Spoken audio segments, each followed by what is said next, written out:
Telespettatrici e telespettatori di Antenna 3, buona giornata, ben ritrovati con la prima edizione dei nostri telegiornali, un'edizione con molte notizie di cronaca dal Veneto. In primo piano purtroppo ancora una volta le tragedie della strada, perché lungo l'autostrada A4 nelle ultime ore si sono verificati 2 gravi incidenti con un bilancio drammatico. Il primo nella notte, poco dopo le 2, in direzione Milano, prima dell'uscita di Spinea. Un 46enne campano ha perso la vita schiantandosi con la sua auto contro un mezzo pesante che era fermo sulla piazzola di sosta. L'autista della macchina avrebbe oltrepassato il confine della corsia autostradale andando ad invadere la piazzola dove era parcheggiato un tir, tamponandolo e finendo la corsa sotto al mezzo pesante. Purtroppo per il conducente non c'è stato nulla da fare. Ed il secondo schianto invece si è verificato questa mattina nel cosiddetto tratto maledetto della A4 all'altezza di Cessalto, dove un tir si è schiantato contro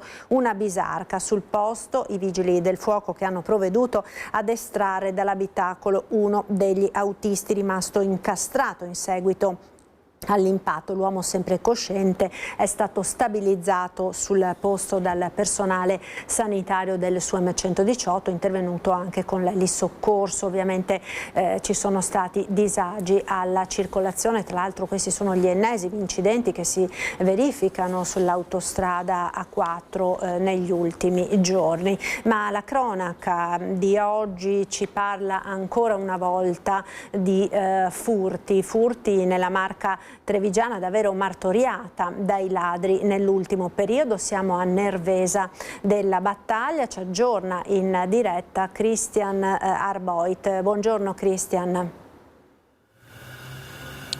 Buongiorno a te Marta, anche da parte di Nicoletta Rizzetto che sta curando la parte tecnica. Nervesa della Battaglia, dove nella notte si è registrata una vera e propria raffica di furti, colpite abitazioni ma anche delle attività commerciali. Siamo appena stati in una tabaccheria del centro che è stata appunto presa nel mirino nella notte. È stata asportata anche una macchinetta e poi decine e decine di pacchetti di sigarette. Copione analogo anche in una tabaccheria di paese. E diciamo che in questo momento facciamo fatica a tenere il conto di quanti colpi ci sono stati nella notte tra compiuti e tentati, ma siamo in grado di darvi già una testimonianza. Abbassiamo la telecamera perché la signora Silvia ci ha chiesto chiaramente riservatezza, è ancora scossa dopo quello che è avvenuto, quindi la saluto e la ringrazio e le chiedo, signora Silvia, che cos'è successo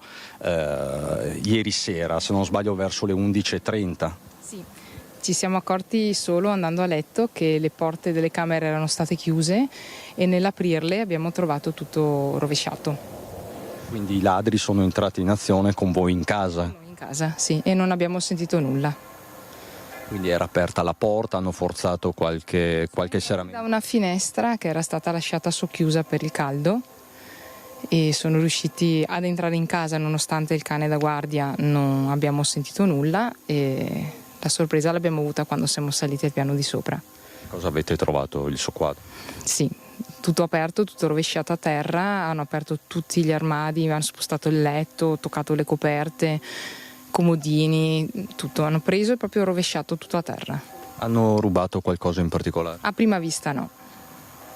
Quindi diciamo che sono entrati tanto caos ma non hanno ottenuto nulla. A prima vista, ripeto, non mi pare di aver notato nulla e neanche danni, per fortuna. E ci sono stati altri colpi però qui in zona? Da quello che mi hanno detto i carabinieri, che li abbiamo contattati subito, la sezione di Montebelluna, che è quella di competenza, ha detto che hanno rubato in altre 5 case, 3 vie qua della zona. Hanno proprio fatto a tappeto questa zona qua. E non è la prima volta che capita qui? Non è la prima volta che capita. Qual è l'umore? Domanda un po' banale. L'umore? Si è dormito praticamente zero, perché la prima cosa che abbiamo fatto è stato di mettere a posto subito tutto, perché l'idea di avere la casa a soqquadro non è piacevole. Non sentirsi tranquilli in casa propria è la cosa peggiore che possa succedere. Guardiamo il lato positivo, non ci siamo fatti male, non siamo stati aggrediti, non hanno fatto tanti danni, è stata una questione più morale. Ecco, non ve li siete trovati davanti, forse Non per li abbiamo caso? neanche visti, né sentiti. Grazie signora Silvia. Questo il racconto, uno dei racconti che arrivano da Nervesa della Battaglia, comunità particolarmente colpita, quindi nella notte con i carabinieri che stanno indagando per capire se si tratti di una banda di professionisti o che altro. Lo hai sentito Marta, sono entrati in azione senza fare rumore, quindi probabilmente parliamo anche di ladri esperti che poi hanno messo nel mirino anche delle tabaccherie, non solo qui a Nervesa ma anche a Paese. È un quadro che chiaramente cercheremo di comporre nel corso della giornata. Per il momento da Nervesa è tutto, con Nicoletta Rizzetto ti restituisco la linea. Grazie a Christian Arboit. Dalla provincia di Treviso andiamo ora a Padova, dove si sono vissuti degli attimi di paura quando un richiedente asilo ha preso a pugni 2 passanti. È stato bloccato dalla polizia. Ci racconta tutto Valentina Visentin. Buongiorno Valentina.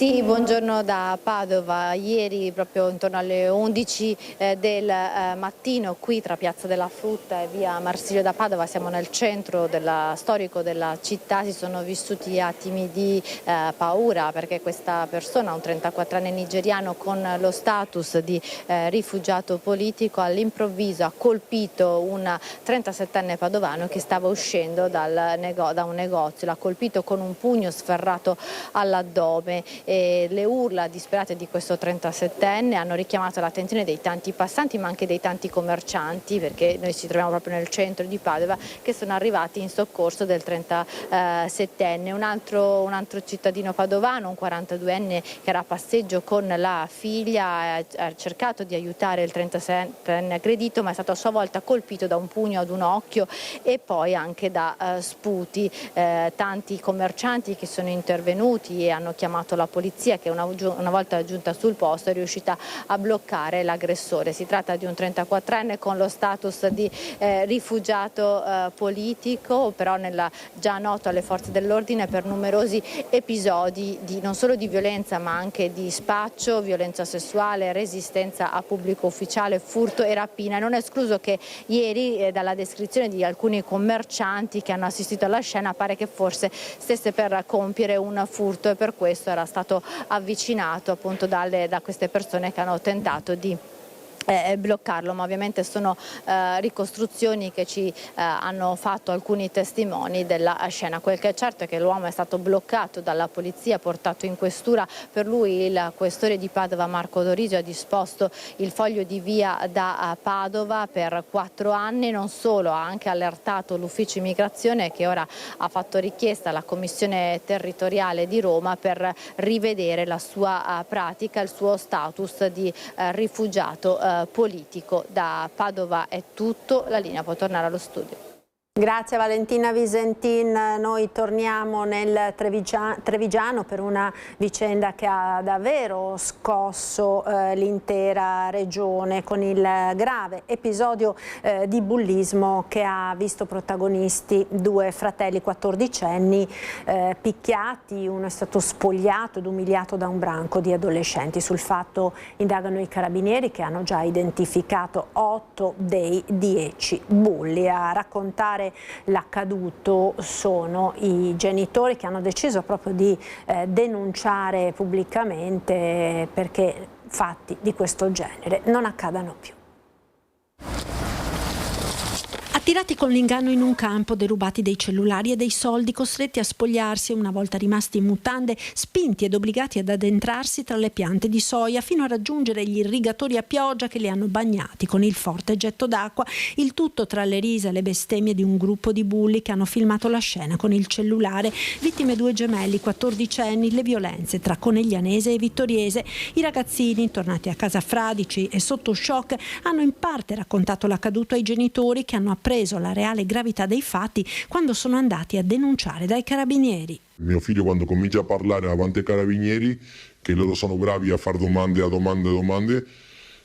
abbiamo capito che è stato 4 ore e mezza di picchiarlo umiliarlo, farlo bagnare sotto il gettone dell'annaffiatore dei campi, nuovamente picchiandolo, lo rimettevano di nuovo nel campo obbligandolo. E a tutto questo loro facevano delle chiamate, facevano arrivare altri amici per guardarselo. Poi si scopre che c'è pure il video che sta girando nella chat dei bulli. Pare che la spedizione punitiva sia stata organizzata per vendetta di una cosa che peraltro i due fratelli non avevano nemmeno fatto. I carabinieri ora conducono le indagini. Identificati già 8 dei 10 ragazzi, tutti minorenni tranne uno, verranno segnalati alla procura del Tribunale dei minori. Al momento le accuse sono di violenza privata, rapina e percosse. Io quando vado a letto l'unico che faccio è pensare nel momento che ha passato i miei figli. Non tanto dell'aggressione fisica, perché magari erano pochi lividi, però la parte psicologica di stare in ostaggio così 4 ore e mezza era una roba brutta. Tra l'altro piangendo tutto il tempo, piangevano e nessuno aveva compassione, empatia e niente. Io non riesco a capire perché venga fatta questa cosa qua. Oddio, secondo me una spiegazione me la sono data. Probabilmente le famiglie non riescono a dire di no ai ragazzi, non riescono a mettere dei limiti. È più facile dire di sì piuttosto che no. E i ragazzi non hanno più regole, non hanno più la famiglia dietro che li educa, che gli spiega cosa è giusto, cosa è etico, qual è la morale, come va affrontata la vita. I genitori faranno seguire i figli da una figura specializzata che li aiuti a superare il trauma subito. Resta grande amarezza per l'assenza delle famiglie dei bulli. Io sono sempre per il perdono, bisogna vedere che atteggiamento uno decide di usare. Fino ad ora a me non mi sono arrivate le scuse di nessuno, tranne della mamma di uno. Degli altri io non ho mai visto nessuno in tutti questi giorni. Potevano venire a scusarsi, sanno benissimo cosa hanno fatto i loro figli. L'altra faccia della medaglia è invece quella dei ragazzi che hanno scelto di rimboccarsi le maniche proprio per dire no al bullismo, agli atti vandalici, ed hanno quindi deciso di ridipingere gli spogliatoi della palestra comunale che erano stati appunto imbrattati precedentemente nei mesi scorsi. Accade a Zero Branco con un'iniziativa che mette insieme i giovani e gli amministratori proprio nel segno del rispetto dei beni comuni. Oggi siamo venuti qui al palazzetto di Zero Branco per appunto sistemare gli spogliatoi che durante l'anno scolastico sono stati vandalizzati con scritte. Pennelli, rulli, secchi di pittura e guanti alle mani. Per una mattinata gli studenti della scuola secondaria Europa di Zero Branco hanno lasciato i banchi per prendersi cura di uno spazio che appartiene a tutta la comunità. Sono loro i protagonisti della ritinteggiatura degli spogliatoi della palestra comunale imbrattati nei mesi scorsi da scritte e danneggiamenti. Un gesto concreto nato da un confronto con l'amministrazione comunale sul valore dei beni pubblici e trasformato in un'esperienza di cittadinanza attiva. La proposta è stata accolta, devo dire, molto bene dai ragazzi che in più di 70 avevano dato l'adesione appunto per partecipare. Oggi abbiamo una trentina di ragazzi che si sono dati a disposizione proprio per ripitturare, si stanno divertendo, sono soprattutto contenti di essere qui in maniera del tutto volontaria, quindi più di qualcuno mi ha detto è bello perché i nostri genitori non ci hanno costretti ad essere qui, ma è una cosa che per noi ha avuto un valore e a cui teniamo a partecipare. Un progetto che punta soprattutto sull'educazione e sulla responsabilità, trasformando un episodio negativo in un'occasione di crescita e partecipazione. Siamo venuti a pitturare, siamo venuti a pitturare e pulire gli spogliatoi, che non per forza siamo stati noi a sporcare, ma comunque ci teniamo a lasciare bene e che gli altri trovano bene i nostri servizi. Secondo me questa attività ha aiutato molto a legarci assieme, perché comunque abbiamo passato una mattinata a dipingere e ci ha anche aiutato a uscire dal mondo dei social, che comunque noi ragazzi passiamo l'estate molto attaccati ai telefoni. Prima del loro arrivo, assessori e consiglieri comunali avevano già preparato gli ambienti con una prima mano di pittura, così da permettere agli studenti di lavorare in sicurezza, grazie anche all'aiuto della ditta locale Dal Pozzo, che ha fornito gratuitamente la pittura e i materiali per la protezione degli ambienti e tutto quanto necessario per l'intervento. E hanno fatto un lavoro eccellente che vorrei dire migliore di come avrei potuto farlo io, quindi davvero a loro va non solo il mio grazie a tutta la comunità, ma i complimenti assoluti per quello che loro hanno fatto. Spero che questa sia l'inizio di una tradizione che qua a Zero Branco possa perpetrarsi nel tempo. Andiamo ora a Vicenza con segnalazioni di degrado in alcune zone della città per la presenza di accampamenti improvvisati di nomadi nei parcheggi, un fenomeno in crescita che desta preoccupazione sociale e che ha costretto il sindaco a varare in alcuni quartieri appunto delle apposite ordinanze. Proprio sull'uso improprio di aree di sosta interviene oggi il consigliere comunale Raffaele Colombara, che propone delle soluzioni alternative. Ci aggiorna Daniele Garbin, buongiorno. Buongiorno ai telespettatori, confermo siamo in via Periz nel parcheggio a ridosso di un supermercato, siamo a cavallo tra il quartiere Santa Bertilla e Villaggio del Sole, come anticipato, come Raffaele Colombara, il consigliere comunale, che poco fa ha concluso una conferenza stampa dove fa il punto di una situazione proprio di questo parcheggio in particolare, perché fa parte di un episodio che è stato seguito per una decina d'anni, che è un po' il prototipo di una serie di iniziative per cui erano stati chiesti degli interventi. Vediamo alle nostre spalle questa barriera che limita l'accesso a veicoli oltre una certa altezza, che costituisce un ostacolo proprio fisico, una barriera, e impedisce l'arrivo poi di camper. Ricordiamo che poco lontano da qui, Villaggio del Sole, dicevamo, è in vigore ancora l'ordinanza voluta dal sindaco, proprio perché in quel caso il quartiere e soprattutto i residenti chiedevano una presa di posizione decisa da parte dell'amministrazione per limitare quello che diventava alla fine un campo nomadi non autorizzato, con l'utilizzo degli spazi verdi, delle fontanelle d'acqua per le abluzioni, situazioni anche che avevano abbastanza allarmato per il degrado i residenti e anche la sporcizia. Anche in quel caso il mercato era stato voluto spazzato al mattino da parte di commercianti. Durante il mercato insomma si trovavano poi delle situazioni abbastanza pesanti. Anche qui al Mercato Nuovo iniziative del genere, delle operazioni di pulizia sistematica straordinaria, erano state accolte. Insomma, sempre misure straordinarie. Ecco, lei che è poi il polso della situazione, qui ci troviamo a una soluzione efficace, chiede e soprattutto una cosa diversa al comune. Di cosa si tratta? Qui siamo appunto di fronte all'esempio di un problema che ha trovato una soluzione. Da 10 anni qui non ci sono più problemi di quelli che si evidenziano per esempio anche in via Lanza, non molto distante. E devo dire che la questione di via Lanza era nata assieme a questa, solamente che non ha avuto una soluzione come in questo caso, che sta funzionando, per ragioni che non sono tecniche, perché all'epoca era stato ritenuto possibile installare anche lì delle barriere, solamente che c'erano ragioni di carattere amministrativo e appunto legislativo che impedivano questa cosa. Io chiedo, vista questa esperienza che ha funzionato e di valutare da parte dell'amministrazione, visto che le condizioni sono cambiate proprio in virtù di quell'ordinanza che parla del divieto contro il quale si erano appellati per esempio i camperisti, che invece ha avuto ragione, nel quale il comune ha avuto ragione, ma anche l'altra ragione di via Lanza era che è un'area privata ad uso pubblico, ma deve ancora essere acquisita il patrimonio pubblico. Allora io chiedo a che punto siamo con questa acquisizione, perché capiamo che oggi rispetto a 10 anni fa le condizioni sono diverse, si dovrebbe andare a chiudere un percorso iniziato.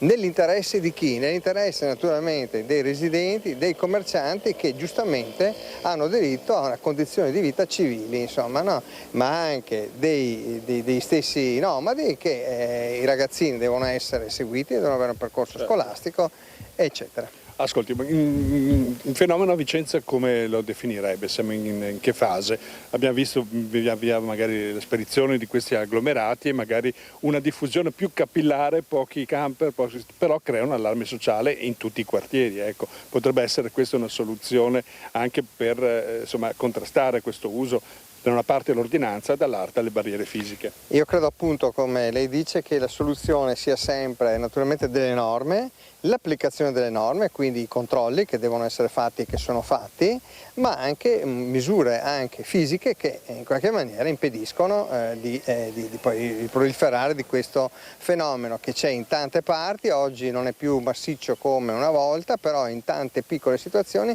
che creano appunto disagio, non tanto per la pericolosità, ma proprio per la qualità della vita che risulta scadente per tutti quanti. Dobbiamo provare a dare una soluzione. Ecco, abbiamo capito, a breve lei presenterà l'ordinanza, noi seguiremo ovviamente tutte le fasi, seguiremo anche il dibattito, intanto la ringraziamo. Grazie a voi e ci vediamo per il proseguo dell'iniziativa, certo, lo sviluppo. Direi per il momento da Vicenza è tutto e restituisco la linea. Grazie a Daniele Garbin. La cronaca ci porta ora in Trentino, dove una giornata in mountain bike in montagna si è trasformata nel pomeriggio in tragedia. Siamo a ridosso della Valsugana. Francesco Scibetta, 55 anni, di Vicenza, è precipitato per decine di metri lungo un dirupo mentre percorreva una forestale sopra Cinte Tesino. A dare l'allarme è stato il figlio 18enne che lo precedeva. Purtroppo inutili i soccorsi. Doveva essere un'escursione in mountain bike tra padre e figlio e si è conclusa invece con una tragedia. Francesco Scibetta, 55 anni, di Vicenza, ha perso la vita ieri pomeriggio sulle montagne del Trentino, precipitando in un dirupo mentre percorreva una strada forestale sopra Cinte Tesino che collega con Grigno. L'incidente è avvenuto in un tratto particolarmente stretto del percorso, lungo il sentiero Passetto, dove la strada si restringe fino a diventare un sentiero in discesa.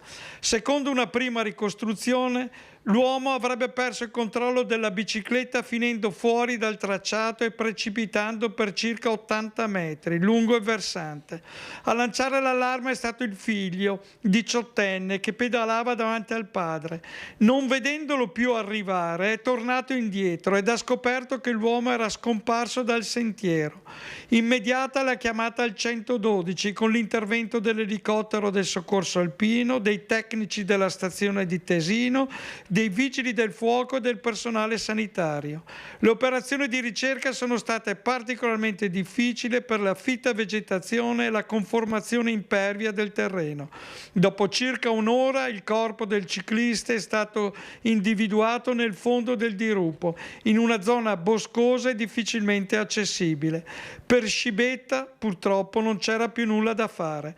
La salma è stata recuperata con il verricello dall'elicottero e trasferita a Cinte Tesino, mentre sono in corso gli accertamenti per chiarire con precisione la dinamica della tragedia.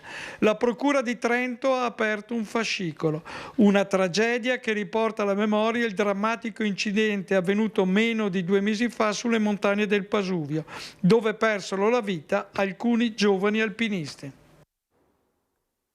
Sono stati portati in carcere i 2 quarantenni di origini albanesi che nella notte del 1° luglio hanno tentato di uccidere un connazionale che voleva uscire dal giro dello spaccio nel Miranese. Di solito sento sempre queste cose qua, anche di notte fanno sempre casino di voci, anche al mattino presto. Però ieri sera ho sentito queste cose qua, insomma. Ho sentito una cosa che ho sentito dire che diceva vai via altrimenti chiamo i carabinieri. Questo ho sentito, basta, non ho sentito altro niente. Invece i 2 avevano alzato l'arma da fuoco e sparato all'uomo che stava rincasando con la fidanzata dopo una serata, un colpo dritto alla testa che ha ferito il giovane tra la spalla e il collo. Si trovano ora in carcere con l'accusa di tentato omicidio e detenzione abusiva di arma da sparo il 44enne e il 39enne di origine albanese ritenuti responsabili dell'agguato al connazionale la notte del 1° luglio.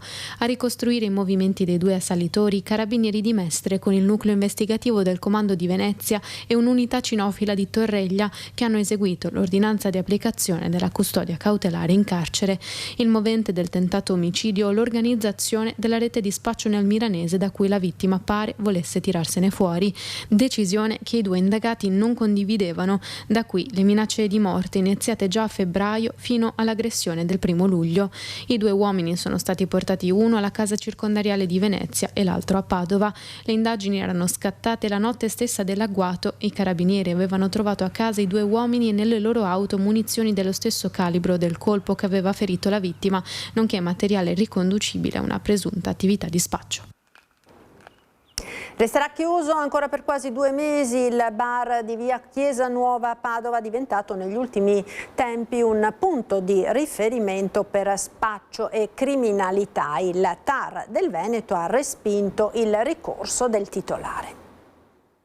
Il TAR del Veneto dice no al titolare del bar di via Chiesa Nuova a Padova e conferma la sospensione della licenza per 60 giorni disposta dal questore Marco Dorisio ai sensi dell'articolo 100 del testo unico delle leggi di pubblica sicurezza. Una decisione arrivata dopo mesi di controlli della squadra mobile e dell'ufficio prevenzione generale. Il locale, secondo gli accertamenti, era diventato il luogo abituale di frequentazione per persone con precedenti penali per droga e reati contro la persona e il patrimonio. Determinante l'arresto del 23 maggio scorso per detenzione di cocaina e hashish e ritrovamento di frammenti di droga su un tavolo vicino al bancone, sempre presidiato da un addetto alla somministrazione.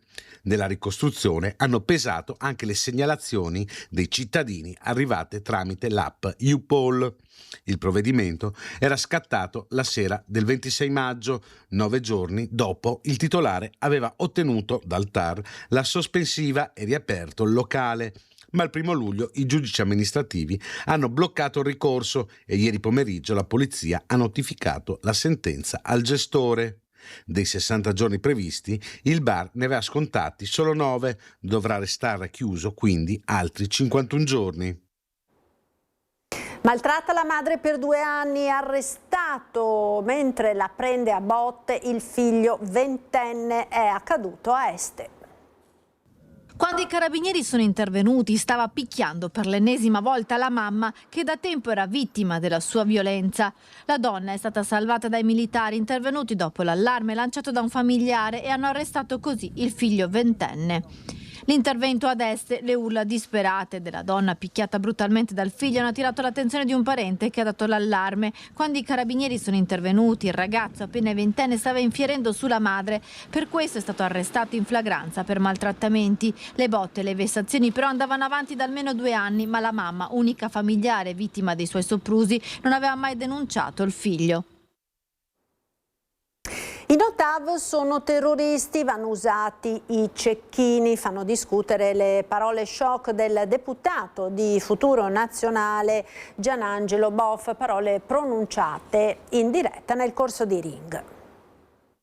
Nei paesi normali, gente come quella, con bombe che sono imbottite di chiodi, di bulloni, che possono uccidere i poliziotti, ci vogliono i cecchini che accompagnano i poliziotti e chi si permette di tirare una bomba contro un poliziotto deve essere seccato sul posto. Quello è un terrorista. È un terrorista, sta parlando di uccidere. Terrorista, i poliziotti devono andare armati alla pari perché sta se le persone parlando di uccidere una persona, dai. Si parla di bombe e Gianangelo Boff la sua la sgancia poco prima delle 22 in uno studio di Ring che resta interdetto perché a parlare non è un semplice tesserato trevigiano di Futuro Nazionale ma un parlamentare, un deputato a stretto contatto con i vertici e con Roberto Vannacci. Il tema caldissimo è quello della guerriglia no-TAV in Val di Susa, devastazione e 120 poliziotti feriti, al momento quasi 1500 attivisti, molti stranieri, identificati, 4 fermati. Scene che provocano in poche ore lo sdegno di tutti i partiti, oltre che la rabbia degli stessi abitanti della Val di Susa, ormai stanchi. Per Boff, la difesa delle forze dell'ordine passa attraverso i cecchini. Noi mandiamo i nostri poliziotti con gli scudi fumogeni di fronte a gente che gli tira contro delle bombe. Sì, ma di non cosa può stiamo dire parlando? è un omicidio. Quello non che lei sta dicendo non è un ho omicidio. capito, va bene, Se uno non fa il terrorista, ma non può dire vittima. una cosa del genere. Se poi Vannacci va a gestire l'interno o la sicurezza, no?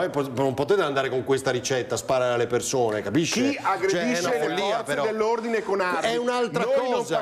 Non possiamo mandare i poliziotti con le margherite. Ma lei ha parlato di cecchini. La violenza di chi devasta o aggredisce le forze dell'ordine va sempre condannata, ma la deriva autoritaria di queste parole va fermata prima che sia troppo tardi. Il commento in queste ore del capogruppo di Alleanza Verdi Sinistra in Regione, il primo a reagire in studio. Questa destra non si allei con questa gente perché sennò è complice, no? Negano il femminicidio, sono razzisti, dicono che le persone omosessuali non sono normali, adesso dicono che dobbiamo cecchinare chi manifesta. Ragazzi, qua siamo oltre, qua non c'è più un argine. Io mi ricordo che quando Gio Formaggio era dentro Fratelli d'Italia e diceva delle cose assurde, quando è stato condannato per razzismo, quando poi ha detto che i gay lei devono pagare una tassa per finanziare la famiglia tradizionale. Il partito gli diceva basta, adesso non c'è più un argine. Lo Stato va difeso, ma lo Stato non uccide. Un conto è isolare i violenti, che è assolutamente corretto, un altro è parlare di cecchini. La vita umana ha un valore, quindi mi sembra che questo dibattito si sia un attimo spostato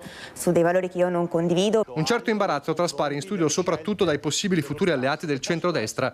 Mario Conte cerca di riportare tutto nell'alveo del dibattito politico. Io credo che la politica abbia il dovere di riportare il dibattito sul binario della democrazia. Verranno indagati, hanno commesso dei reati anche gravi e spero che ci sia una conseguenza che sia adeguata a quelle che sono le loro responsabilità. Resta un punto: quanto delle parole di Boff trovano sponda tra i vertici di Futuro Nazionale.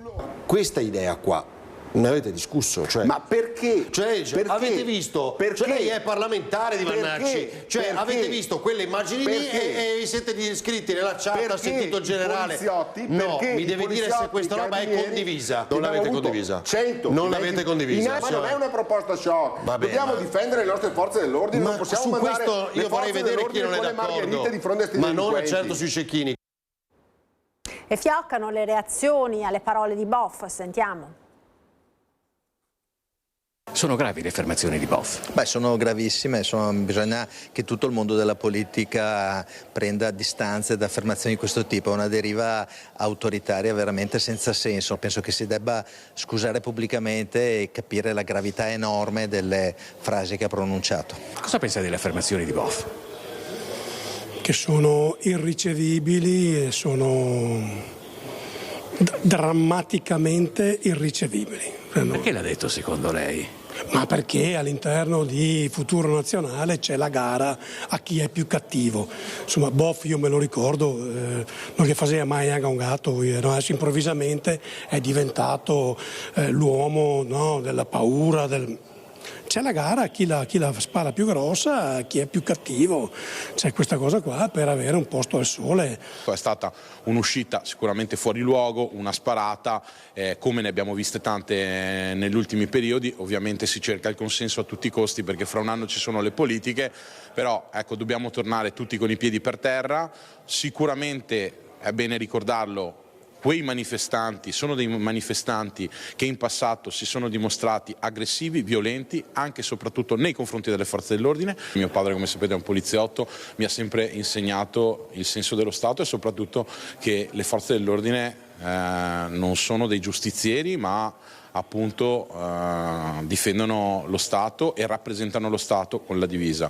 Quindi a giudicare sono i giudici. Noi siamo distanti da qualsiasi tipo di violenza nelle manifestazioni e siamo distanti anche ovviamente a chi usa violenza verbale per esagerare nelle cose. C'è un problema questa ricerca di un populismo di destra sempre più esasperato.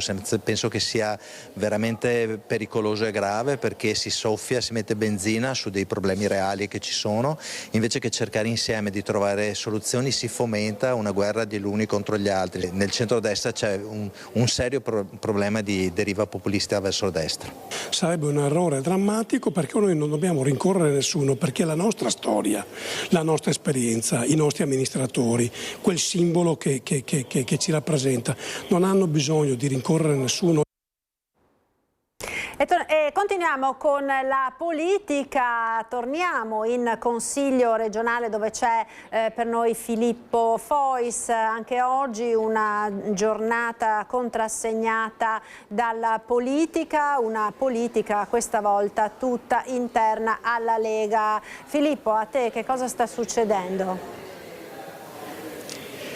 Sì, buongiorno Marta, buongiorno ai telespettatori di Antena 3. Ieri è sembrato che ci sia stata un po' di frattura all'interno del gruppo della Lega, diciamo i più maligni. Intanto vi presento Andrea Tomaello, che è il commissario della Lega per il Veneto, nonché il presidente della commissione che si occupa di economia, e in aula si sta proprio votando un documento economico, che è quello che ha un po' diviso le opinioni durante il dibattito in aula, e l'impressione è stata che ci siano due partiti all'interno, diciamo quello nuovo che fa capo al presidente Stefani e la vecchia giunta che non si è sentita sufficientemente tutelata dagli attacchi dell'opposizione, chi ha dato fuoco alle polveri è l'ex assessore Roberto Marcato.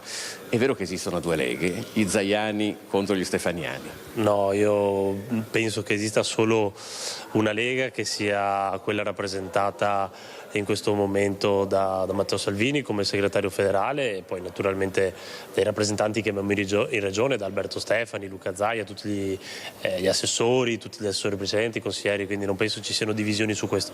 C'è solo stato un confronto acceso, diciamo, come capita ogni tanto. Ma non era stato solo Marcato, è stato anche Calzavara, che era anche lui assessore al bilancio, che aveva detto non mi state difendendo sufficientemente dagli attacchi, insomma non difendete il lavoro che abbiamo fatto nei 15 anni precedenti. Ma il tema è stato per l'appunto che ci siamo trovati ieri a votare il rendiconto del bilancio del 2025, quindi fatto, diciamo, dall'amministrazione precedente, quindi dal presidente Luca Zaia, e i capigruppo sarebbero intervenuti alla fine del dibattito, così come poi è stato, ed hanno difeso l'operato fatto da Luca Zaia negli ultimi anni. Quindi diciamo che poi le cose si sono sistemate chiarendosi privatamente tra di loro, tra chi era oggetto del contendere, diciamo, e poi anche difendendo quello che è stato fatto. Io l'ho ricordato nel mio intervento iniziale, anche se il mio era un intervento da relatore quale presidente della Commissione Bilancio, ovvero che questo è stato un bilancio che ereditiamo molto importante, 180 milioni di avanzo, quindi chi si trova come me da essere a pochi mesi qua in Consiglio regionale deve solo ringraziare chi ha permesso di avere un bilancio in ordine. Però, dal punto di vista politico c'è una differenza? Cioè c'è stato un rinnovamento non solo da parte dei nomi che siedono in giunta regionale, ma anche sulla linea politica rispetto alla precedente maggioranza? No, non penso, anche perché insomma Luca Zaia ha fatto molto bene, lo dicono i dati, lo dicono tutte le elezioni in cui si è presentato, comprese le ultime dove ha preso più di 200.000 preferenze, ma lo dicono anche gli amministratori uscenti come gli ex assessori che hanno preso molte preferenze, e penso che la linea della Lega sia quella chiara di star vicino. Alberto Stefani ha un'impronta molto di più, diciamo, sul sociale, ma senza dimenticare naturalmente uno tra l'altro era stato un forte momento di dissidio, soprattutto tra Barbisan, ma era stato comunque c'è stato un po' di confronto, ma comunque lui parte dal presupposto che la curva demografica vedrà una società, un Veneto purtroppo con sempre più anziani, e quindi dovremmo mettere in campo delle politiche che vadano a tutelare anche tutte le politiche che si occupano di anziani, di fragilità, di cose legate al sociale, ma senza dimenticare tutto quello che è stato fatto negli ultimi anni e quello che servirà, per esempio la vicinanza alle imprese, alle infrastrutture. Quindi sono stati temi che durante le 30 e passa ore di discussione che ci sono state tra lunedì e ieri sono venuti fuori, ecco. Quindi il consigliere era Valdegamberi, adesso penso esatto, che comunque adesso è in struttura nazionale ed era col gruppo misto nella precedente. Ma io penso che poi nei prossimi anni, insomma, abbiamo iniziato da 7 mesi, diciamo, di fatto, quindi nei prossimi anni ci sarà modo di valutare tutte le diverse politiche. Grazie Andrea Tomello, e vedo che c'è anche Riccardo Barbisan, che è il capogruppo della Lega. Stavamo parlando di, diciamo, il dibattito un po' frizzante che c'era stato ieri, perché qualcuno l'ha attaccata nel partito dicendo non ci ha difeso sufficientemente, non ha difeso il nostro operato negli ultimi 15 anni di giunta con Zaia. Chi ha visto il mio discorso si è reso conto che io ho difeso assolutamente la regione sul tema della sanità, che riguarda il 90% del bilancio di questa regione e di tutte le altre regioni, e sui temi più dibattuti, quelli del dissesto idrogeologico e anche e soprattutto della pedemontana, tema che rileva in materia infrastrutturale, ma poi anche per il modo in cui è stata costruita, anche sul tema del bilancio, visto che siamo in sessione di bilancio. Quindi cosa si devono allora questi malumori da parte degli ex assessori, se ci sono? Ma è sembrato che qualche cosa Ma guardi, probabilmente si aspettavano qualcosa di più o qualcosa di meno. Io ho la coscienza assolutamente pulita, posso anche dirle una cosa, lo slogan della mia campagna elettorale era sulla buona strada, che era la strada tracciata nelle ultime 3 amministrazioni dal presidente Zaia, e iniziavo ogni mio discorso in campagna elettorale dicendo che la 12ª legislatura nasceva sulla buona strada, che era quella tracciata dall'amministrazione precedente, di cui io mi sono onorato di farne parte anche nella 10ª legislatura, quindi non ho nessun retropensiero, mi dispiace se ci sono state delle incomprensioni. Grazie Riccardo Barbisan, la linea può tornare allo studio. Grazie a Filippo Fois dalla sede della Regione del Veneto. Noi ora ci fermiamo per qualche istante di pubblicità. A tra poco. Eccoci nuovamente in diretta, prima edizione dei nostri TG. Andiamo ora ad Asolo con la nostra Vanessa Banzato, perché c'è stato proprio questa mattina, si è appena concluso, un incontro per presentare un nuovo progetto. Si chiama Pedemontana Fund e mira a sostenere le attività locali. Di cosa si tratta esattamente? A te Vanessa, buongiorno. Buongiorno Marta, a te e a tutte le persone che ci stanno seguendo da casa. Sì, si tratta di un progetto che è avviato da IPA, avviato dalle associazioni di categoria del territorio, 13 comuni e Banca Terre Venete, per andare a sostenere le aziende, soprattutto le piccole e medie imprese presenti sul territorio. 13 comuni, praticamente sono 11 del Trevigiano e 2 della provincia di Vicenza, e un vero e proprio lavoro in sinergia. Con me abbiamo Simone Rec, che è vicepresidente di IPA, e Gianfranco Sasso, che è il presidente della Banca Terre Venete. Io partirei subito da Rec per capire come funziona questo nuovo progetto. Si parla di un lavoro sinergico, ma concretamente sinergico, perché pubblico e privato vanno a braccetto per sostenere le imprese. Sì. Asolo e Montegrappa per le imprese, questo è il titolo del progetto, per far capire che comprende tutto il territorio. Come si è detto, quando il pubblico, cioè i comuni, e il privato, che sono le associazioni di categoria, i Cofidi, si uniscono, nascono progetti concreti per lo sviluppo delle imprese e quindi lo sviluppo del nostro territorio. Un territorio di oltre 75.000 abitanti, dove abbiamo 8.200 imprese e 30.000 addetti. Quindi questo è un progetto per aiutare, in un momento in cui lo sappiamo tutti che la contingenza internazionale non fa vivere, non fa vivere momenti particolarmente felici per quello che sono i vari settori, dal manifatturiero all'artigianale all'agricoltura. È un sostegno concreto per le nostre imprese, per le piccole e medie imprese, per progetti da minimo 5.000 fino a 40.000 euro, che grazie al sostegno che i comuni hanno messo, quindi un sostegno economico che i comuni versano dal proprio bilancio annuale, pari ad una quota di 1,25 euro per abitante, questo va a garantire all'80%, grazie ai Confidi, un plafond iniziale di 1.422.000 euro, fino a un massimo che è stato concordato con Banca Terre Venete di 3,5 milioni sul biennio 26 e 27. Quindi è davvero un lavoro che va a contribuire a far sì che le aziende possano avere un accesso al credito più facilitato, possano innovarsi, possano anche richiedere tutta quella che è la situazione dell'anche adeguamento ambientale. Certo, perché oggi nel momento in cui parliamo di sostenibilità pensiamo alla sostenibilità chiaramente ambientale, ma non può esserci se noi non diamo aiuto e quindi sostenibilità economica alle nostre imprese, che si tramuta anche in sostenibilità sociale, perché la ricchezza di un territorio è data dalle imprese che creano lavoro, quindi occupazione, posti di lavoro, e creano poi ricchezza per l'intera società.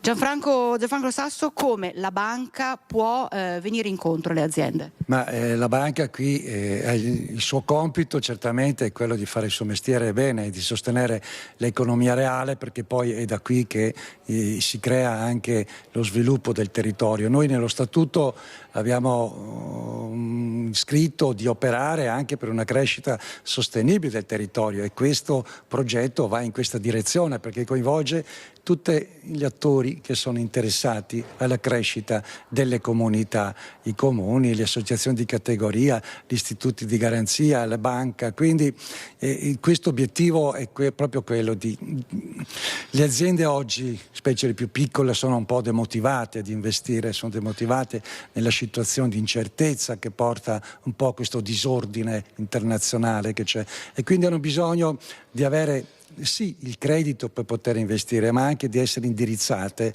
di avere un riferimento, di avere una relazione, perché è così che si superano i momenti di difficoltà, come li sono sempre stati superati anche nella storia. In difficoltà il Veneto, le nostre imprese hanno sempre uscite dalle crisi investendo, innovando, creando anche nuovi paradigmi, e questo è un momento in cui veramente alle imprese dobbiamo dare tutta la nostra sostenibilità. Sapendo che appunto le imprese imprese hanno dietro di loro anche un supporto, una garanzia importante. Certo, questo è lo importante, più importante è sicuramente un progetto aziendale, no? Quando c'è un progetto aziendale ci sono delle qualità nell'impresa, ha una continuità aziendale, io credo che sono ben valide queste garanzie, ma che anche dalla banca trovano le porte aperte.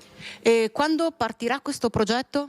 Il progetto partirà dai primi del mese di settembre. Qui abbiamo concordato delle condizioni particolarmente vantaggiose che l'impresa singolarmente andando in banca non potrebbe ottenere e anche tempi certi di risposta ed erogazione, perché entro 30 giorni dalla presentazione della domanda in banca la somma accordata viene accreditata nel conto dell'impresa. Un'ultima battuta: come fanno le aziende ad avvicinarsi a questo progetto? Sì. Le aziende appunto di questo territorio dei 13 comuni, da San Zenone a Maserda, Pieve del Grappa ad Asolo, possono recarsi nelle 5 filiali di territorio della Banca delle Terre Venete che sono interessate, oppure andando dai propri confidi, che sono 4 confidi coinvolti in questa progettualità, e tramite loro riescono ad avere i moduli di adesione. Ecco, hai sentito Marta, davvero un progetto che vede tantissimi attori agire in maniera concreta per il supporto altrettanto concreto delle tante realtà, tantissime realtà che sono presenti nel nostro territorio. Per il momento da Asolo è tutto, ti ricedo la linea.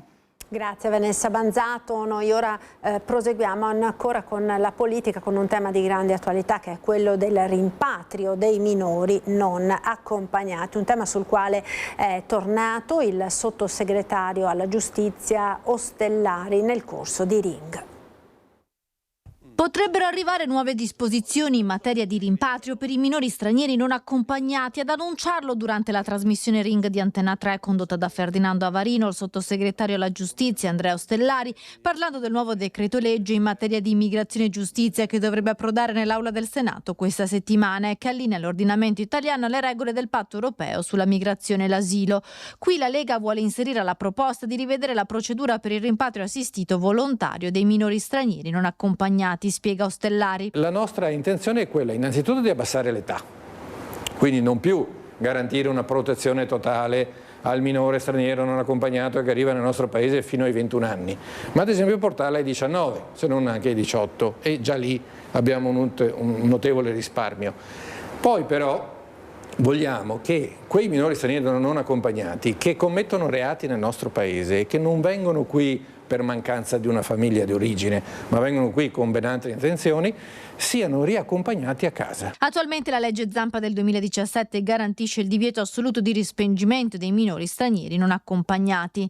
Noi vorremmo che la competenza passasse quindi al prefetto, decisioni quindi più veloci e decisioni comunque sempre a tutela anche dello stesso minore, perché se il minore, che ne so, egiziano, ha effettivamente una famiglia di origine in Egitto, è forse più giusto che se ne torni in Egitto, se qui è nel nostro paese per commettere reati e per non ovviamente seguire un programma che dovrebbe essere un programma utile per salvare i ragazzi.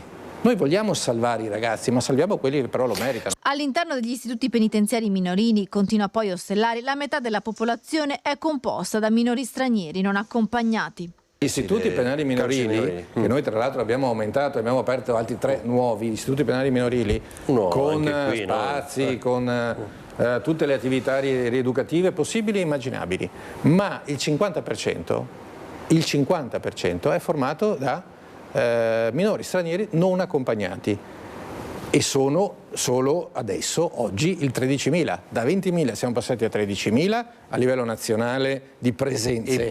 Eppure la metà dei nostri detenuti stranieri all'interno degli IPM è purtroppo costituito da loro. Sfruttamento, lavoro nero, sicurezza, vasta operazione dei carabinieri del nucleo ispettorato del lavoro di Treviso in collaborazione con le stazioni del territorio. Ispezioni sono state svolte in diverse aziende, dall'edilizia all'agricoltura al terziario, sospese 3 attività e scoperti 3 lavoratori in nero, contestati diversi illeciti nei confronti di 23 aziende. Tra gli altri un albergo di Conegliano, un'impresa edile di Carbonera dove i dipendenti stavano lavorando sul tetto senza alcuna protezione manifestazione contro le cadute, un bar di Susegana ed un cantiere edile assemblaggio di Callalta. Nel complesso sono state elevate sanzioni per circa 250.000 euro. Ed ora parliamo di carburanti. È scattato ieri il taglio delle accise sul gasolio, ma la diminuzione di 17 centesimi al litro è stata giudicata del tutto insufficiente da chi ha fatto il pieno. 17 centesimi in meno rispetto a ieri. È scattato dalla mezzanotte il taglio delle accise sul gasolio, anche se ci sono volute diverse ore prima di vedere scendere il prezzo alla pompa. All'ora di pranzo la maggior parte dei distributori si è adeguata ed il costo del diesel si è attestato attorno ai 2 euro al litro, centesimo più, centesimo meno. Adesso conviene sicuramente, anche se comunque a fare un pieno come ti costerà per meno la mia macchina su 130 euro. In confronto all'anno scorso che era più o meno sui 110 o sui 100, che un anno fa era, a questo periodo, essendo che lavoro nel distributore, era 1,59,9, almeno sul nostro. Uno sconto relativo rispetto all'esorbitante rincaro del costo dei carburanti rispetto all'anno scorso, rincaro che a cascata incide poi su tutte le merci. Il taglio delle accise durerà fino al 6 agosto e riguarda solo il gasolio, non la benzina. La moto è lo sfizio, poi ci sono i furgoni, poi ci sono i mezzi di lavoro che invece cambiano molto. Io non riesco più a capire dove si vuole arrivare. E l'idea mia è che chi ci governa adesso vive in un mondo, in un pianeta completamente diverso. Probabilmente chiaramente a benzina, non lo so. Torno al lavoro. Ha peso sul pieno, quindi alla fine non è che dà tutta questa scontistica. Anche perché solo sul diesel non l'ha messo nemmeno sulla benzina, quindi vabbè. E come già accaduto scatta la ricerca alla pompa più conveniente. Qua sempre trovi la meno, questa pompa di San Biagio. 2 euro, altro è il 2 euro 17 centesimi, 2 euro 13 centesimi, 2 euro 19 centesimi, dipende, però qua costa meno. C'è anche la collaborazione della pediatria dell'azienda ospedaliera di Padova allo studio con cui l'Accademia Europea di Pediatria stabilisce che l'utilizzo di device elettronici da parte di bambini fino a 3 anni può essere davvero dannoso per il loro sviluppo. Sentiamo. L'esposizione di bimbi a cellulari, tablet, videogame e social network prima dei 2 anni influisce negativamente sullo sviluppo cognitivo, emotivo, sociale e fisico. A dirlo, la posizione ufficiale dell'Accademia Europea di Pediatria, contenuta nel documento pubblicato sulla rivista Acta Pediatrica. Gli esperti consigliano inoltre di introdurre i bambini al mondo digitale solo dai 3 anni, limitando l'esposizione al massimo di 1 ora al giorno e a meno di 2 al giorno dopo i 5 anni. Siamo in un momento in cui c'è una dipendenza da questi apparecchi digitali, quindi dagli smartphone, dai tablet, eccetera, ma il concetto è che ormai i giovani diventano dipendenti e questo ha delle ripercussioni sulla salute, quindi stiamo di fronte a un problema di salute pubblica. Il documento, firmato anche dall'European Confederation of Primary Care Pediatrics, è nato dal progetto Giovani Salute Sani Stili di Vita. Ha come prima firma quella di Lorenza Onorati, membro dell'Accademia Europea di Pediatria e specializzanda in pediatria all'Università di Padova, e di Eugenio Baraldi, coordinatore del progetto dell'Università di Padova e direttore del Dipartimento della Salute della Donna e del Bambino. Ormai abbiamo dati scientifici, non ho sentito dire che chi abusa del cellulare ha problemi di sovrappeso, può avere problemi di depressione, di isolamento, alterazioni del sonno, perché chi usa il cellulare riduce le ore di sonno, il giorno dopo a scuola rende meno, può avere problemi di ipertensione, quindi tante problematiche legate a un abuso del cellulare. Esporre bambini piccoli agli schermi potrebbe essere anche uno dei fattori scatenanti dell'autismo. Addirittura certi studi, per quanto riguarda l'uso del cellulare a 2 anni, hanno trovato un'associazione con l'autismo. Questa è una cosa che sarà da confermare, però è una cosa molto preoccupante. Quindi sotto i 2 anni assolutamente non devono usarlo, almeno di comunicare con un genitore che lavora fuori città, o la mamma, il papà, eccetera. L'invito ai genitori è di dare il buon esempio, evitando di utilizzare tablet o cellulari, soprattutto in momenti conviviali. Uno dei pochi momenti in cui le famiglie si ritrovano è la sera, la cena, e se in questo unico momento in cui si può condividere ciò che è successo, sentire anche cosa pensano i ragazzi, se uno sta o davanti alla televisione o usa il cellulare, chiaramente viene a mancare un momento vitale per la convivenza. E di bambini e social network e delle regole naturalmente per l'accesso ai social da parte dei minori è intervenuto il presidente della Regione Veneto Alberto Stefani. Sentiamo. Servono più regole, serve soprattutto una legge chiara, su questo io ho avuto delle interlocuzioni direttamente con esponenti di governo con cui ho condiviso la necessità di arrivare a regolamentare i social network. Oggi i social network rappresentano una realtà virtuale in cui si annida cyberbullismo, in cui si annidano modelli iperperfezionistici che stanno provocando anche un disagio psicologico che non a caso è in esplosione dall'avvento dei social network. È un ambiente in cui non ci sono particolari filtri e bambini di 9-10 anni, perché stiamo parlando di bambini, sono costantemente esposti a contenuti di violenza esplicita e questi episodi devono essere contrastati con una legge chiara. So che il governo con il decreto PNRR ha stabilito un'identità digitale a 14 anni, la Commissione europea si è esposta, la Francia ha normato questa disciplina e credo sia giusto che anche il nostro Paese arrivi a una legislazione in materia. Sappiamo che noi abbiamo depositato anche un provvedimento regionale, ovviamente di iniziativa regionale a valenza statale per quanto riguarda l'uso dei social network, tra l'altro è stata la mia ultima proposta parlamentare prima di diventare Presidente della Regione, e noi come Regione finanzieremo e promuoveremo degli interventi sul territorio per l'educazione all'utilizzo dei social network, perché a fianco alla restrizione serve anche educare e lo faremo insieme alle scuole, alle associazioni del territorio, ai tanti sindaci che ci hanno chiamato in questi giorni proprio per promuovere iniziative di questo tipo.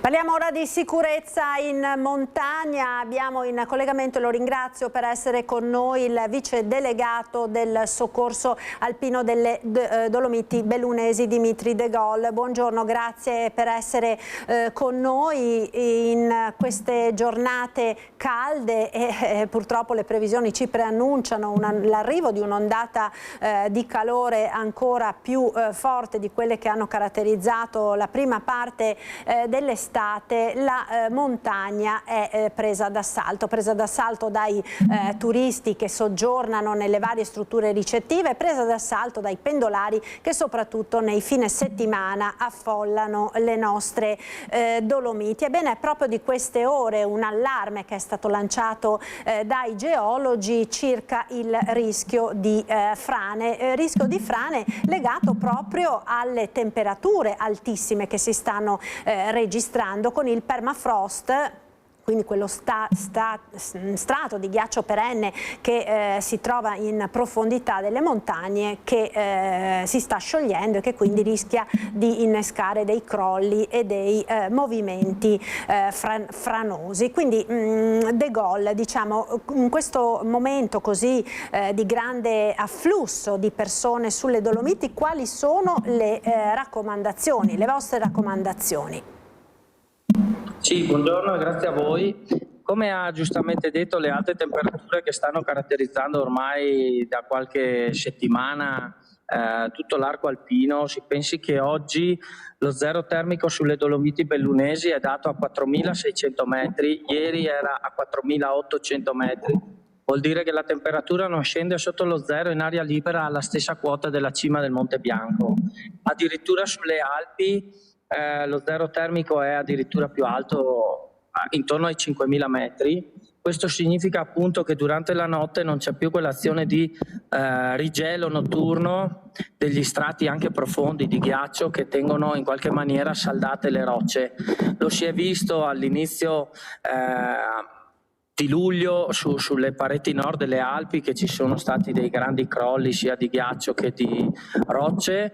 Lo si sta vedendo adesso in Dolomiti con delle frane più o meno grandi che si staccano in particolare dalle pareti nord. Questo appunto perché questo strato di ghiaccio non è più in grado di tenere saldata la roccia e ci possono essere anche all'improvviso dei crolli di grandi dimensioni.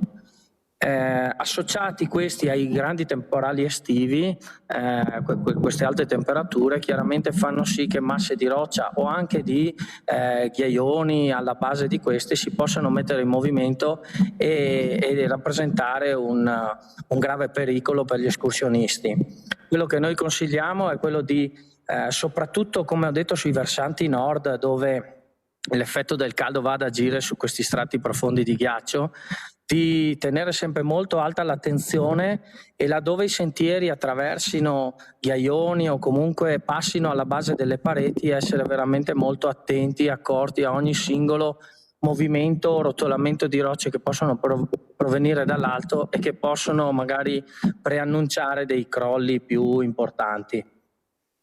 Ecco, abbiamo visto anche nei giorni scorsi ci sono state dei crolli di ghiaia, per esempio sul Pelmo, no? Quindi diciamo che purtroppo questi fenomeni si possono verificare e ancor più si possono verificare in queste situazioni particolari di grande caldo. De Gaulle, possiamo anche dire che forse certe escursioni magari in queste situazioni è magari meglio evitarle, cercando di preferirne altre? Ci sono delle mete che possono essere più sicure rispetto ad altre o è impossibile stabilirlo? Allora, premesso che questi crolli, questi movimenti non sono prevedibili, penso che nessuno abbia la bacchetta magica per predire quale può essere la zona più soggetta a un crollo.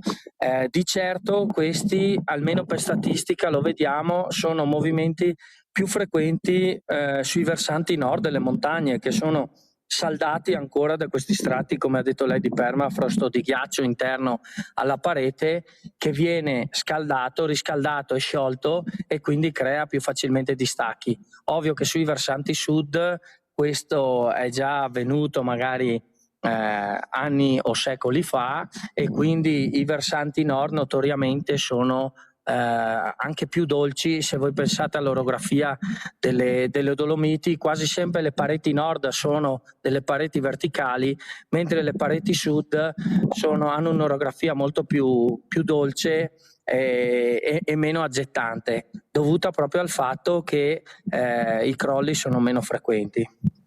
Diciamo quello che doveva venire giù è già venuto, insomma, in sostanza, per cui è meno probabile. O comunque diciamo, come si è modificata la montagna, si è modificata in maniera molto diversa rispetto ai crolli che ci sono sulle pareti nord. Insomma. Quindi insomma prestare la massima attenzione soprattutto se si affrontano escursioni sulle pareti nord delle montagne. Io la ringrazio. Ah, prego. Voleva aggiungere qualcosa?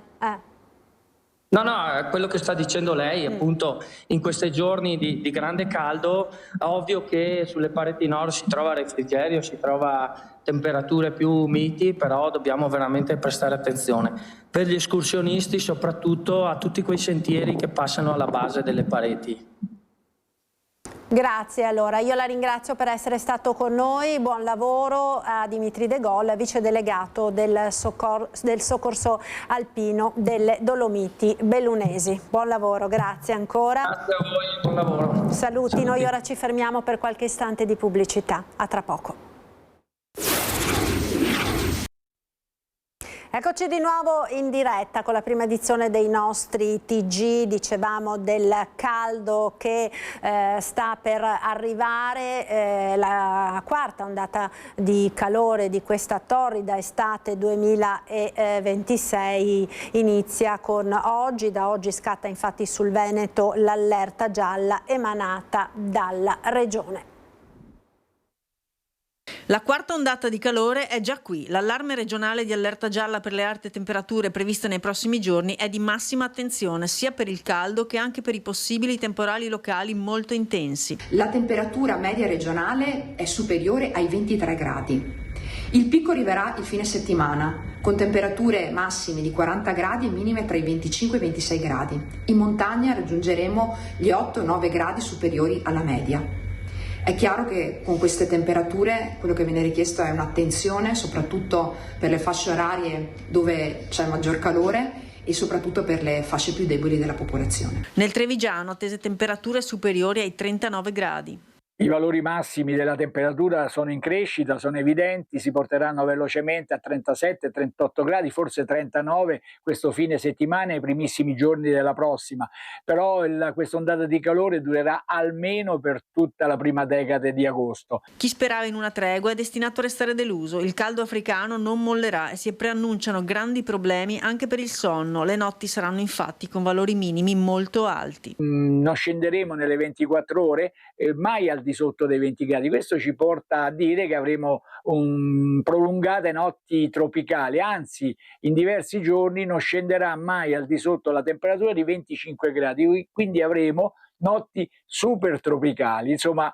non è una bella situazione. Ma oltre ai problemi per la popolazione, specie quella più fragile, è anche l'ambiente a risentirne. Manca l'acqua.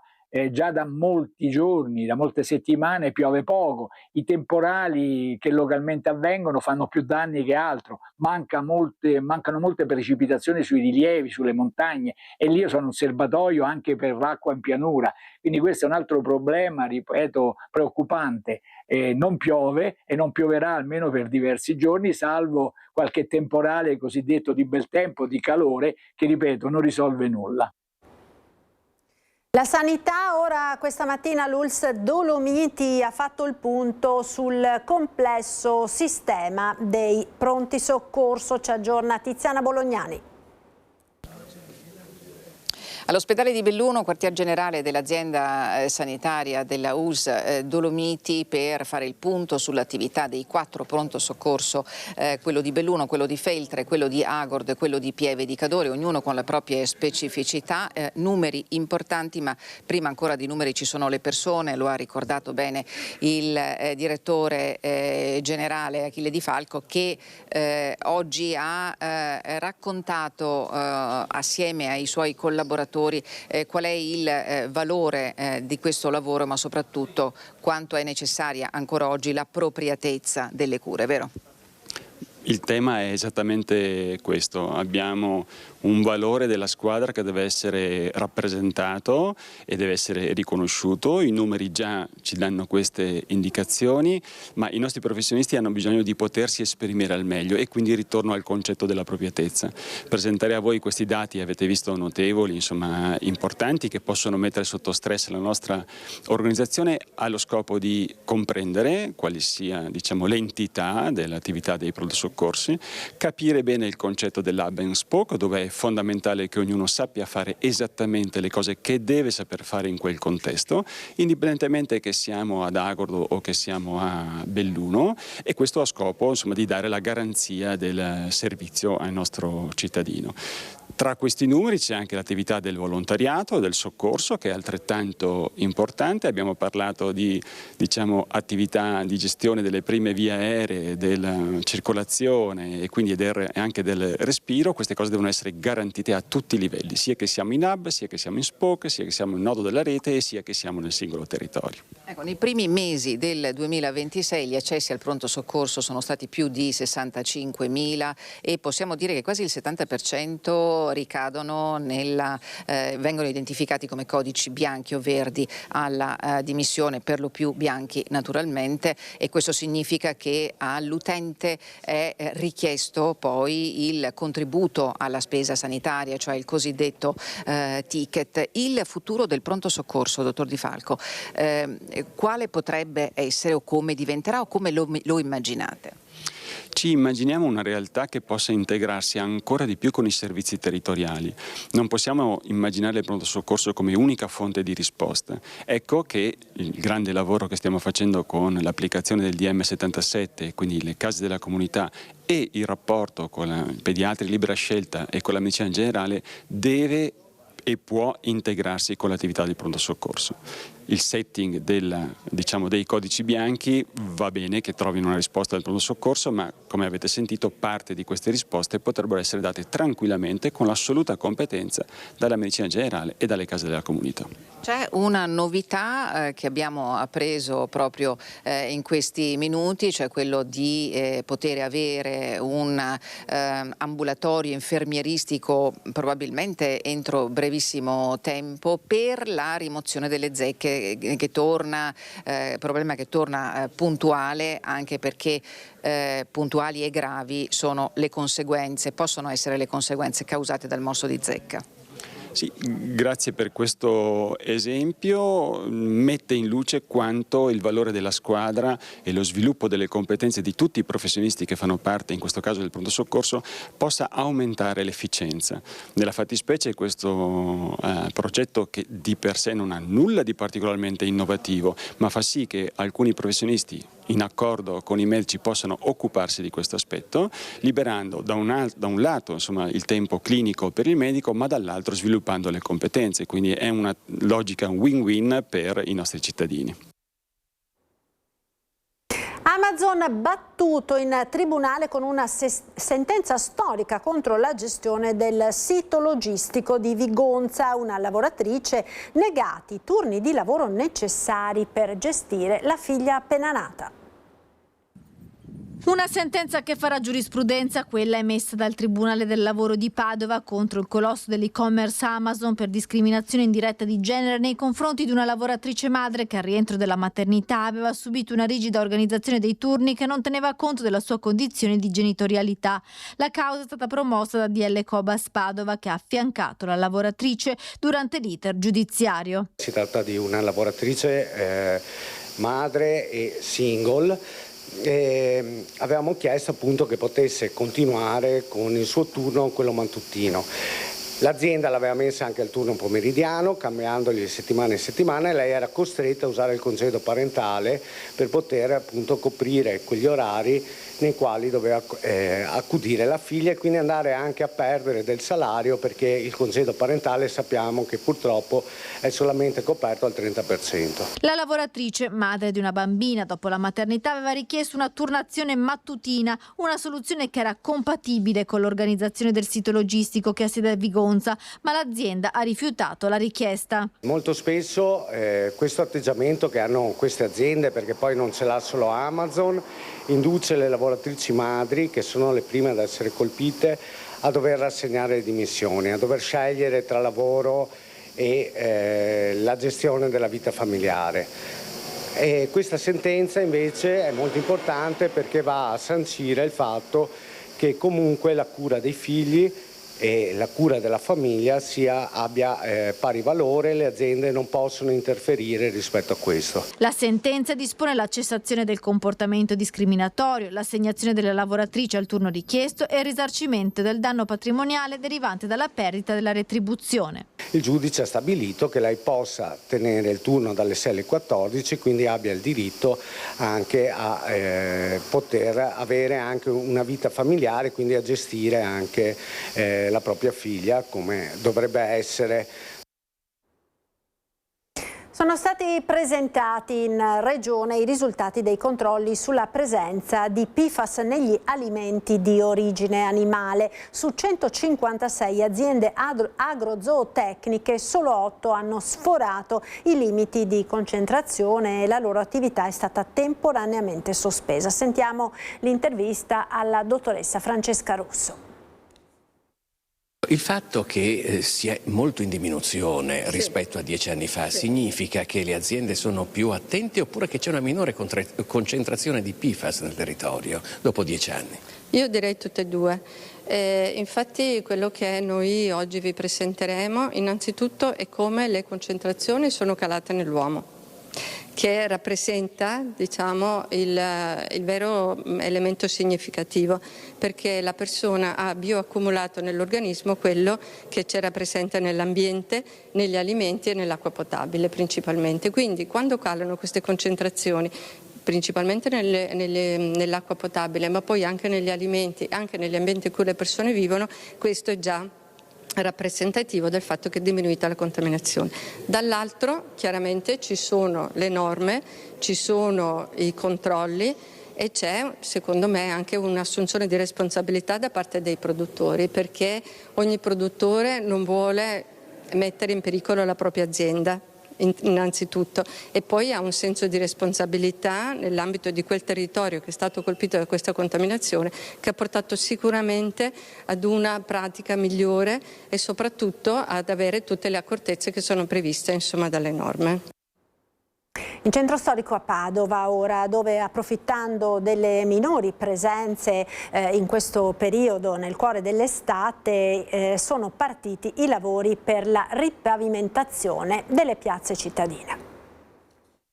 Sono partiti in Piazza delle Erbe i lavori di sistemazione della pavimentazione in materiale lapidio del centro storico, previsti nel piano asfaltature, per rendere più confortevoli le vie e i marciapiedi dei quartieri di tutta la città, un intervento importante per il decoro di Padova. Allora, nel piano complessivo di quest'anno di circa 10 milioni, che corrispondeva a interventi sulle asfaltature, strade, interventi sul rifacimento di pezzi di marciapiede, la terza linea di condotta era occuparci anche del centro storico, quindi del materiale lapidio, del pavè, delle strade, della trachite nelle piazze. Un giorno fa è partito appunto questa tranche di interventi, partendo dalle piazze qui di fianco a Palazzo Moroni, continuerà anche nel prossimo futuro.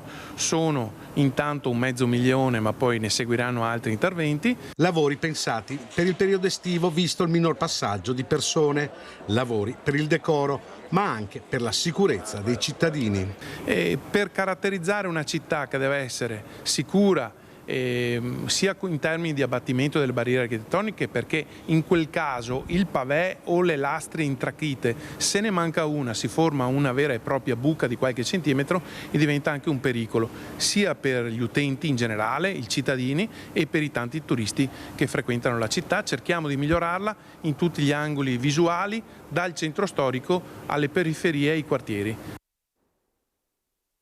Torniamo a parlare ora dell'allarme lupi. Ancora un lupo è stato avvistato in mezzo alle case. Questa volta il video arriva da Crosara, dove il predatore è arrivato fino in centro abitato.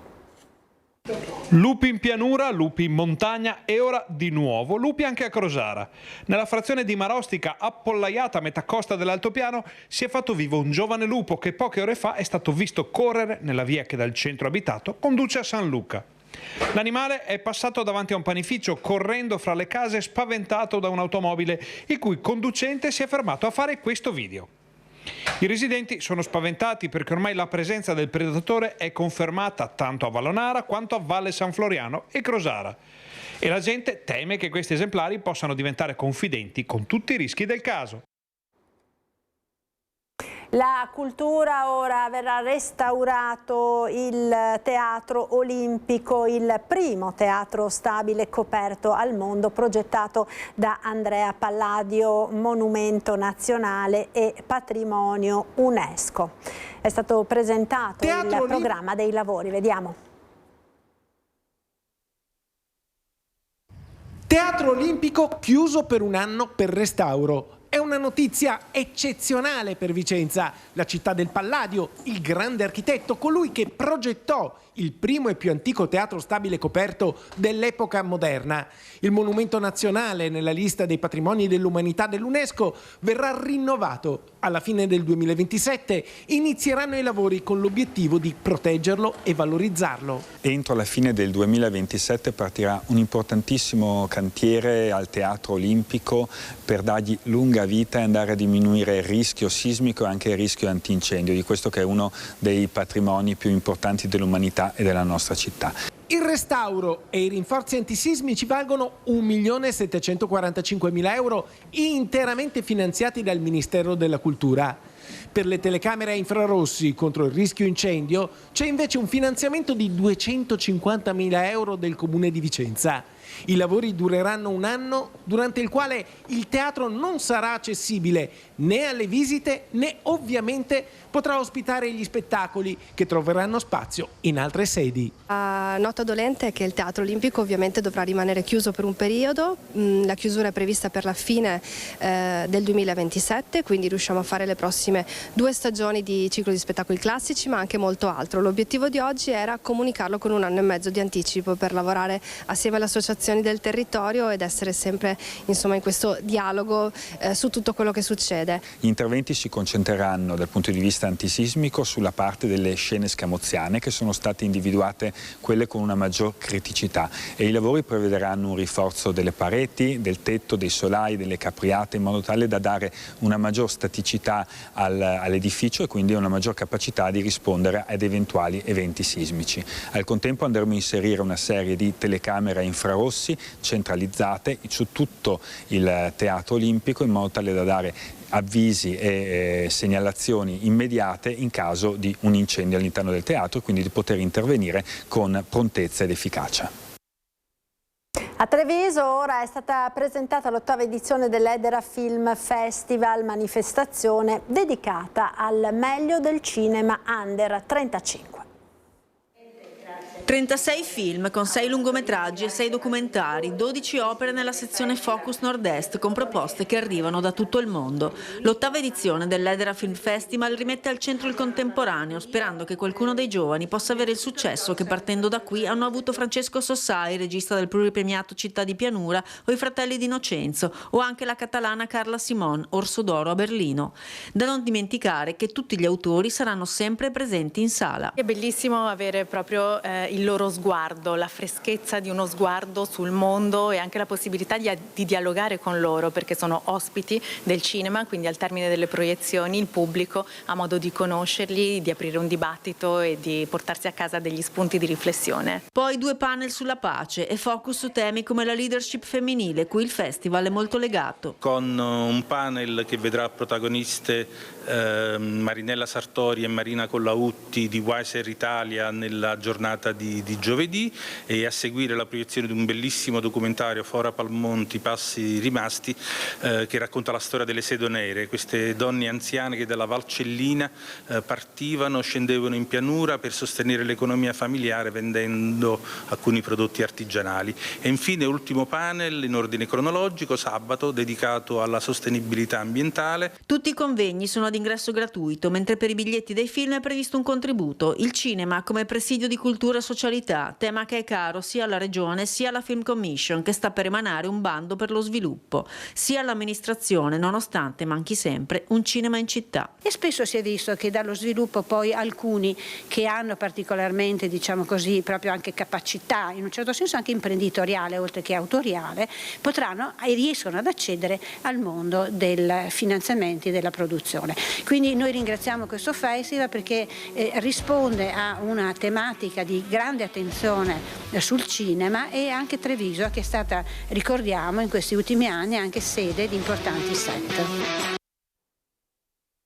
Da distretto a ecomuseo da esplorare, tra le Dolomiti nasce Terre dell'Occhiale, progetto in rete per raccontare la storia, l'innovazione digitale e l'eccellenza manifatturiera dell'occhialeria bellunese. Il distretto dell'occhiale più importante al mondo si apre al pubblico e si svela in una veste completamente nuova. Parte da Pieve di Cadore il progetto Terre dell'Occhiale, ecomuseo dell'occhialeria bellunese, che trasforma l'immenso patrimonio industriale, economico e sociale delle valli del Cadore, dell'Alpago e dell'Agordino in un percorso culturale e turistico unico nel suo genere. È un sistema di ecomuseo collegato al Museo dell'Occhiale che porta il turista e l'appassionato a conoscere la storia dell'occhiale non solo nel passato ma anche nel contemporaneo. Con oltre 300 aziende e 13.000 addetti, il bellunese è il cuore pulsante dell'ottica mondiale. Oggi questo straordinario giacimento culturale fatto di storie, di design e di territorio esce dai confini delle fabbriche per diventare un ecomuseo vivo e diffuso, capace di unire il passato della tradizione artigianale alle sfide digitali del futuro. Con questo progetto, diciamo, portiamo questo sito alla conoscenza di tutti, agli fini non solo per i nostri fabbricanti, i nostri produttori di occhiali, per il Veneto, ma soprattutto anche per il turismo. Capofila dell'iniziativa è la Fondazione Museo dell'Occhiale di Pieve di Cadore, affiancata da una prestigiosa rete di partner pubblici e privati, tra cui l'Università di Padova, Confindustria Belluno Dolomiti, Anfao ed Ebo, con il sostegno di Fondazione Cari Verona. Il cuore del progetto è il Museo dell'Occhiale, ma l'ecomuseo è soprattutto esperienza reale sul territorio. Per la giornata di lancio di Terre dell'Occhiale, Ecomuseo dell'Occhialeria Bellunese, tra l'altro anche il taglio del nastro della mostra Tra passato e futuro dell'occhiale del celebre fotografo Simone Bramante, ospitata negli spazi del Museo dell'Occhiale fino al prossimo 25 settembre. A Marostica ora manca ancora più di un mese alla celebre partita degli scacchi in piazza, ma si va verso il tutto esaurito per le 4 serate in programma. Restano ormai poche decine di biglietti per la rinnovata rappresentazione della partita a scacchi di Marostica, quest'anno impreziosita dall'inedita colonna sonora del maestro Valeriano Chiaravalle. Si attendono quasi 15.000 spettatori. Una cosa che non era mai successa, siamo arrivati, abbiamo fatto i conteggi proprio ieri sera, abbiamo venduto il 95% dei biglietti, quindi ancora veramente pochi posti disponibili e c'è tanta attesa e tanta attesa da tutto il mondo, perché abbiamo venduto dalla Finlandia all'Australia, agli Stati Uniti, biglietti proprio in tutto il mondo. Il 30% vorrei dire di biglietti abbondante sono da turisti che provengono da ogni parte del mondo. 2 venerdì e 2 sabati all'inizio di settembre riporteranno la città e il suo castello alla metà del Cinquecento, anche grazie alla presenza di 650 figuranti in costume d'epoca. Abbiamo avuto come al solito tantissime richieste e abbiamo dovuto lasciare a casa purtroppo tante persone. Abbiamo fatto un turnover importante che per questa edizione, ne faremo un altro per il 2028, lasciando spazio a tutti il più possibile. Le interpreti di Leonora e Oldrada alla prima uscita pubblica sono tra le novità di un gruppo di lavoro sempre più folto. In tempi di intelligenza artificiale che cos'è? Qual è il fascino della partita a scacchi? Che è tutto semplicemente naturale, su uno scenario naturale che non può essere copiato.